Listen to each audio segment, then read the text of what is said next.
नमस्कार दोस्तों, स्वागत है एक बार फिर से आपके अपने एजुकेशन चैनल यूट्यूबर देव पर। दोस्तों, एक सप्ताह पहले ही मैंने आई थिंक एक सप्ताह या 10 दिन हुए होंगे, मैंने आपको एक अपडेट दिया था कि सेकंड ग्रेड में दोस्तों कितने पद खाली है और उस पर वेटिंग लिस्ट आनी चाहिए। तो बस वही बात अब धीरे धीरे और आगे बढ़ी है और हमारे उसी दोस्तों एक तरीके से छोटी छोटी चीज़ें होती हैं, छोटे छोटे यूट्यूबर्स सब मिल के और हम जो टीचर्स हैं दोस्तों और सभी जो बेरोज़गार हैं वो मिल के ये अगर चीज़ें करते हैं तो जाहिर सी बात है सरकार तक पहुंचती हैं। और वही चीज़ें ट्रेंड हुई, सोशल मीडिया पर चला अभियान, कहा कि वरिष्ठ अध्यापक भर्ती 2018 में 1352 सीटों की प्रतीक्षा सूची निकाली जाए। हालांकि जो गोविंद सिंह जी डोटासरा है वो इसके बारे में तो नहीं, लेकिन पहले कई सारी जो भर्तियां रीट वगैरह की वेटिंग लिस्ट पर कह चुके हैं कि आप कोर्ट से ऑर्डर लेके आओ तभी निकालूंगा। तो उनका ये भी रवैया थोड़ा सा मैं समझता हूँ सही नहीं है। अब देखते हैं इस पर वो क्या रिएक्ट करते हैं। बेरोजगारों ने सेकंड ग्रेड भर्ती 2018 के 1352 पदों पर प्रतीक्षा सूची यानी कि वेटिंग लिस्ट निकालने की मांग की है। इस संबंध में सोशल मीडिया पर एक अभियान भी चलाया है। राज्य सरकार की ओर से सन 2018 में वरिष्ठ अध्यापक भर्ती यानी कि सीनियर टीचर रिक्रूटमेंट और स्कूल व्याख्याता भर्ती साथ में निकाली गई। पूरी प्रक्रिया होने के बाद सरकार की ओर से वरिष्ठ अध्यापक के पदों पर पहली नियुक्ति दी गई।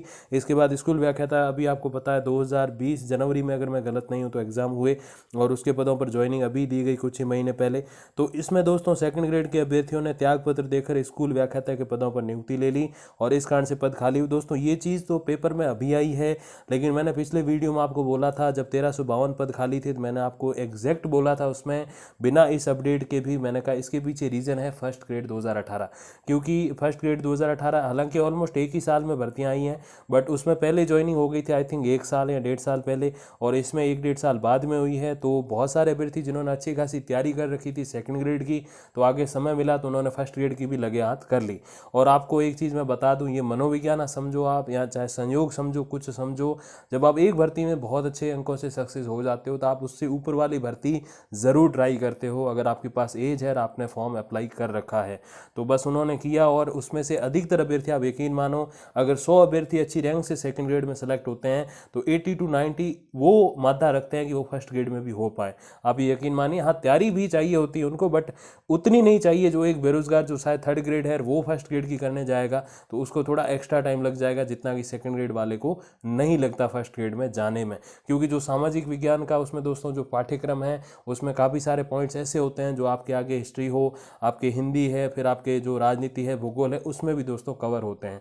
तो जब गहराई से और आप अच्छी रैंक से सिलेक्ट होते हो तो एक कॉन्फिडेंस भी बिल्ड होता है और आप आगे एग्जाम देते हो। तो मैंने पिछले वीडियो में आपको अपडेट दिया था कि फर्स्ट ग्रेड में लोगों ने ज्वाइन कर लिया अभ्यर्थियों ने, इस कारण से सेकंड ग्रेड के इतने पद खाली रह गए और वही बात दोस्तों सामने आई है। इस कारण वरिष्ठ अध्यापकों यानी कि सेकंड ग्रेड के हजारों पद खाली हो गए। इससे पहले बेरोजगार संघर्ष समिति की ओर से आग्रह किया गया था कि व्याख्याता पदों पर पहले नियुक्ति दी जाए ताकि विसंगतियां पैदा नहीं हो। हालांकि दे नहीं पाए क्योंकि फिर वो भर्ती और लेट टू लेट होती चली गई, 2-3 बार पोस्टपोन हो गया एग्जाम, फिर अलग अलग कारण भी रहे उसमें दोस्तों। तो इस कारण से क्या हुआ कि जैसे अगर फर्स्ट ग्रेड में पहले नियुक्ति दे देते तो फिर सेकंड ग्रेड का ये मैटर नहीं होता, क्योंकि कोई उल्टा नहीं जाता, फर्स्ट ग्रेड से निकल के सेकंड ग्रेड में कोई नहीं जाता, लेकिन सेकंड ग्रेड से निकल के हर कोई फर्स्ट ग्रेड में आना चाहता है। तो दोस्तों समिति ने बताया कि मध्य प्रदेश, हरियाणा, छत्तीसगढ़, दिल्ली राज्यों में ऐसा नियम है कि प्रथम वर्ष के अंदर अगर कोई पद से त्याग पत्र देता है तो उन्हें प्रतीक्षा सूची से भरा जाता है। इसके बाद भी राजस्थान में से लागू नहीं किया गया क्योंकि ये सारा फर्स्ट ईयर ही है, मैंने आपको बताया 1-1.5 साल का अंतर है। तो जाहिर सी बात है प्रथम वर्ष ही था उनका और कम से कम 2 साल चाहिए परिवीक्षा काल को पूरा करने के लिए। तो फिर आप समझ सकते हो कि पहले वर्ष में वो चले गए फर्स्ट ग्रेड में। तो बस अगर ये नियम होता तो जाहिर सी बात है ये चीज़ें नहीं होती। अब यही इंतजार होना चाहिए। तो सारी बातें हो गई भूतकाल की कि अभी इन 1300 1350 पदों पे कब जो है नई वेटिंग लिस्ट आती है। हालांकि आरपीएससी जैसे मैंने आपको बताया कि बंद है कार्य सब कार्यालय वगैरह, लेकिन अब जल्दी खुलेंगे सारी चीज़ें क्योंकि अब रोगी बहुत कम आ रहे हैं और ठीक होने वाले बहुत ज़्यादा हैं, डबल होने शुरू हो गए हैं। तो बस यही उम्मीद करते हैं कि जल्द से जल्द ये वेटिंग लिस्ट आए और उन अभ्यर्थियों को मौका मिले जिनके लिए सेकंड ग्रेड भी बहुत महत्व करता है, ना कि फर्स्ट ग्रेड। तो बस यही छोटी सी दोस्तों अपडेट अपने सेकंड ग्रेड के बारे में। बाकी जो भी आधिकारिक जानकारी आएगी, क्योंकि अब ये ट्रेंड हो चुका है तो धीरे धीरे इस पर अपडेट आने भी शुरू होगी और एक दिन ऐसा भी आएगा जल्द ही कि फाइनली वेटिंग लिस्ट आ जाएगी। तो दोस्तों जो भी अपडेट होगी तो मैं आप तक पहुंचा दूंगा वीडियोज़ और कम्युनिटी पोस्ट के माध्यम से। तब तक के लिए दोस्तों धन्यवाद, नमस्कार।